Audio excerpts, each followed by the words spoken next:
اس سے مثبت اثرات مرتب ہوں گے ہماری معیشت پر، لیکن سپر ٹیکس کی وجہ سے ہماری معیشت پہ برے اثرات مرتب ہوں گے۔ اگرچہ آئی ایم ایف اگر قسط جاری کر بھی دیتا ہے تو اس پہ بعض صورتحال دیکھنی پڑے گی کہ حکومت عوام کو کیا ریلیف دیتی ہے۔ جس طرح عمر فاروق صاحب پوری دنیا میں فیول کی پرائسز میں کچھ کمی واقع ہوئی ہے، کچھ پرسنٹ جو ہے وہ کمی ہوئی ہے، کیا پاکستان میں بھی انہوں نے کوئی اس طرح کا کوئی فیول میں کمی کی ہے یا وہی پرائسز جاری ہیں جو پہلے تھی؟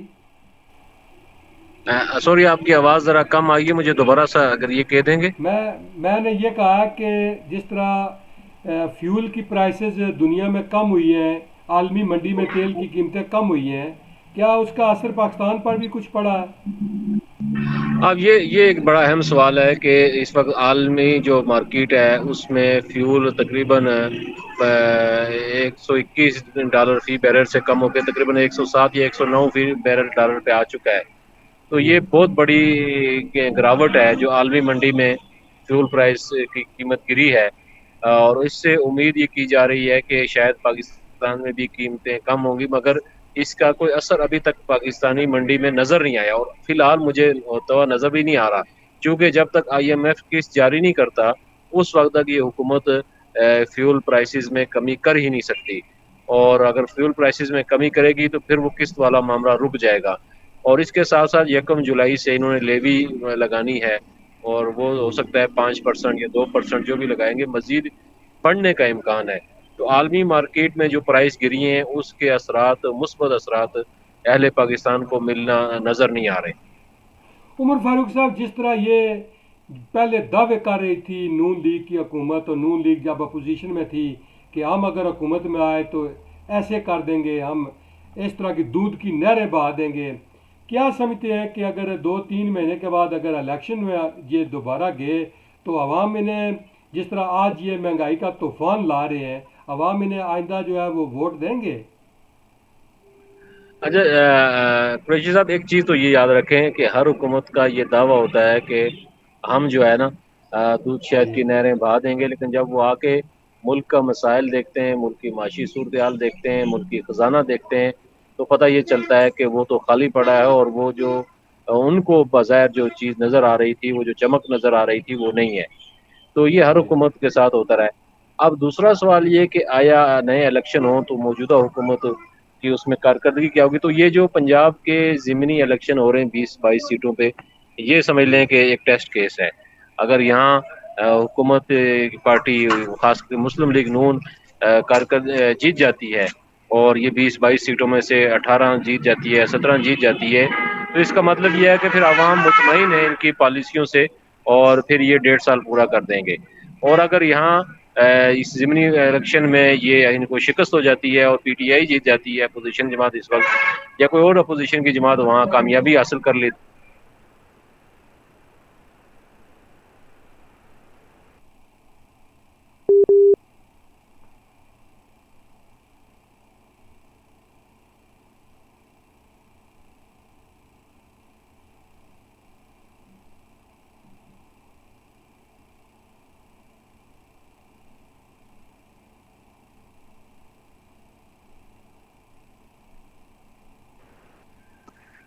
جی آپ کے جی عمر فاروق صاحب، آپ میرے خیال میں کوئی فون تو بیچ میں آ آواز گیا بیچ تھا میں یا کٹ گئی کوئی تھی، بریک ہو گئی تھی۔ بریک ہو گیا تھا، کوئی مسئلہ ہو گیا تھا؟ جی، کوئی مسئلہ ہو گیا تھا، پتہ نہیں کیا تھا، لیکن کچھ نہ کچھ ہو گیا تھا۔ لیکن ایک بات ہے عمر فاروق صاحب، ویسے تو پہلے تو ہم یہی سنتے رہے۔ آخری جملہ دوبارہ اچھا ریپیٹ ٹھیک کر ہے، دیتا ہوں ٹھیک تاکہ بات مکمل ہو جائے، رہ نہ جائے۔ میں یہ کہہ رہا تھا کہ جو پنجاب کا ضمنی الیکشن ہوگا ضمنی جو الیکشن ہے۔ 20-22 سیٹوں پہ، ان سیٹوں پہ جو نتائج ہوں گے وہ بڑے اثر انداز ہوں گے حکومت پہ بھی اور اپوزیشن پہ۔ میں نے کہا کہ اگر یہ سیٹیں حکومت جیت جاتی ہے، حکمران اتحاد جیت جاتا ہے، تو یوں سمجھ لیں پھر یہ 1.5 سال کی مدت پوری کریں گے، اور ان کو یہ اپنے آپ کو مستحکم سمجھیں گے۔ اور اگر یہ ہار جاتے ہیں، کوئی اپوزیشن جماعت پی ٹی آئی یا دیگر کوئی جماعت جیت جاتی ہے، تو پھر ظاہر خطرے کی گھنٹی ہے، اور وہ بڑی گھنٹی ہے، اور پھر اس کے لیے اپوزیشن حکمران جماعت کے ہاتھ پاؤں پھول سکتے ہیں۔ عمر فاروق صاحب، جس طرح پہلے ہم سنتے آئے ہیں کہ جو ضمنی الیکشن ہے وہ کوئی جنرل الیکشن کی پریڈکشن آپ نہیں کر سکتے کہ کون ہارے گا اور کون جیتے گا. ایک تو بات یہ ہے کہ ضمنی الیکشن تو ضمنی ہوتا ہے. دوسری بات یہ ہے کہ اس وقت جو ضمنی الیکشن ہو رہے ہیں اس میں اپوزیشن جو ہے وہ پہلے سے کہنا شروع کر دیا ہے کہ حکومت نے جو ہے وہ دھاندلی کا پروگرام بنا رکھا ہے. اس حوالے سے آپ کے پاس کیا معلومات ہیں؟ اچھا دیکھیں، آپ ضرور ٹھیک کہہ رہے ہیں کہ پریڈکشن تو نہیں ہوتی، لیکن ایک عوامی رجحان کا جو ضمنی الیکشن میں اندازہ ہو جاتا ہے کہ عوام کا رخ کیا ہے اور عوام پہ جو نئی حکومت کی جو پالیسیاں ہیں اس کے اثرات کیا مرتب ہوئے ہیں. تو ایک اندازہ جی ہو جاتا ہے، ایک سمت کا تعین ہو جاتا ہے. اور اگر حکمران جماعت جیتتی ہے تو ان کے لیے یہ ایک اطمینان کا باعث ہوتا ہے، اور اگر اپوزیشن جماعتیں ہار جاتی ہیں تو ظاہر سی بات ہے ان کے لیے پریشانی کا باعث ہوتا ہے. اور یہ ضمنی الیکشن ایک خاص ماحول میں ہو رہے ہیں، ایک ایسے ماحول میں یہ الیکشن ہو رہے ہیں کہ جب عمران خان صاحب حکومت سے باہر ہے اور انہوں نے ایک زوردار تحریک چلائی اور اس کے خلاف جو حکومت کے خلاف، اور انہوں نے کہا کہ نئے الیکشن کرائے جائیں. اور ان کا یہ سارا مطالبہ ہی صرف یک مقصدی ہے کہ نئے الیکشن کرائے جائیں. اگر وہ ضمنی الیکشن ہار جاتے ہیں تو پھر ان کا نئے الیکشن کا مطالبہ اس کو دھچکا لگے گا. جی جس طرح کل آپ نے دیکھا کہ تحریک انصاف کے چیئرمین عمران خان صاحب عدالت میں پیش ہوئے. اس سے پہلے جب وہ حکومت میں تو میاں شہباز شریف صاحب اور جو ہے وہ ان کے صاحبزادے جو اس وقت وزیر اعلیٰ ہیں وہ عدالت میں اسی طرح پیش ہوتے رہے. ان سے پہلے جب وہ حکومت میں تھے تو زرداری صاحب اسی طرح. یہ سلسلہ پاکستان میں کب تک چلتا رہے گا کہ ایک دوسرے کے خلاف مقدمات بنتے رہیں گے اور ایک دوسرے کو جو ہے وہ نیچا دکھانے کی کوشش کی جاتی رہے گی اور عدالتوں کے جو ہے چکر لگوائے اصل جاتے میں رہیں گے؟ آصف کوشش صاحب، یہ مسئلہ یہ ہے کہ ہر سیاسی حکومت ظاہر سی بات ہے دوسرے مخالف پہ مقدمات بناتی ہے، اور اس میں کسی نہ کسی حد تک کہیں نہ کہیں سیاسی انتقام کا عنصر ضرور شامل ہوتا ہے. اور یہ اسی جی عنصر کا نتیجہ ہے کہ یہ مقدمات بڑی تعداد میں بنائے جاتے ہیں. اب دیکھیں کل جس طرح خان صاحب نے اپنی ہائی کورٹ سے ضمانت کروانے گئے تو یہ ان کو 1 درجن سے زائد مقدمات تھے، اور اس جی سے پہلے 12 بھی 20-25 مقدمات وہ ایک مقدمہ اس سے پہلے بھی وہ پشاور ہائی کورٹ سے ضمانت حاصل کر چکے ہیں. ضمانت تو کروا دی تھی. یہ اندازہ لگائیں کہ حکومت نے کتنے تیزی سے ان پہ مقدمات قائم کیے. تو کچھ ہمارے حکمران کے اپنے اعمال کا نتیجہ ہوتا ہے کہ جب وہ اپنے مخالفین کو احتساب کا اور انتقام کا نشانہ بناتے ہیں، تو جب وہ اپوزیشن جماعت اقتدار میں آتی ہیں تو پھر وہ واپس اسی انداز میں ان سے نمٹتی ہیں. تو یہ ایک انتقام کا عنصر ضرور شامل ہوتا ہے.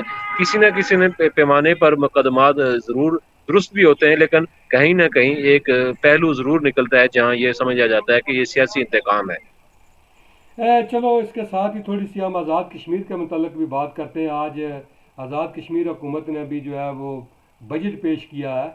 کیا جو آزاد کشمیر کا بجٹ پیش ہوا ہے اس میں کوئی آپ کے پاس معلومات ہیں؟ کوئی لوگوں کو کیا ریلیف دیا ہے؟ کون سے نئے منصوبے رکھے گئے ہیں؟ دیکھیں، میں نے ایک دفعہ پہلے بھی کہا تھا کہ یہ جو بجٹ ہوتا ہے، یہ جو اس کے میزانیہ ہوتا ہے یا جو اس کو اعداد و شمار ہوتے ہیں، یہ الفاظ گورکھ کا دھندا گورکھ ہوتے ہیں. دھندا ہے بالکل. یہ ہاں، یہ کچھ خاص نہیں ہوتا، صرف الفاظ کا ہیرو پھیر ہوتا ہے. یہ اعداد و شمار کا آگے پیچھے ہونا ہوتا ہے. اس بجٹ سے عوام کو کوئی اثر نہیں ہوتا. دیکھیں، اس کی مثال یوں سمجھ لیں کہ ابھی وفاقی حکومت نے کچھ دن پہلے ہی 11 جون کو ایک بجٹ پیش کیا تھا، اور اس بجٹ کو متوازن اور اچھا بجٹ کہا جا رہا تھا. لیکن اب دیکھیں، جس دن وہ بجٹ سمیٹ رہے تھے تو اس دن انہوں نے سپر ٹیکس لگا دیا. تو وہ جی جو بجٹ 11 جون کو پیش کیا گیا وہ کہاں گیا؟ اور اس کے بعد یہ جو سپر ٹیکس لگایا گیا اس کا کیا معنی ہے؟ تو اس کا مطلب یہ ہے کہ وہ جو 11 جون کو پیش کیا گیا بجٹ تھا وہ ٹھیک نہیں تھا، یا پھر یہ جو بعد میں سپر ٹیکس لگایا گیا یہ ٹھیک نہیں ہے. تو اسی طرح یہ ہماری حکومتیں ایک میزانیہ سا پیش کرتی ہیں، اس کا کوئی حقیقت سے، کوئی عوام سے کوئی خاص تعلق نہیں ہوتا. اب جہاں تک جی آزاد کشمیر کے بجٹ کا تعلق ہے تو 1 ارب 70 ارب کے قریب کا یہ بجٹ ہے. وہ جو ترقیاتی غیر ترقیاتی دونوں شامل ہیں بجٹ میں، جس میں کوئی 28 1 ارب خرب 63 50 ارب کروڑ کے قریب. 63 ارب 1 خرب ہاں 63 ارب روپے کا بجٹ. 1.5 ارب سے زیادہ ہے، مطلب 1 ارب 70 ارب کچھ بنتا ہے نا.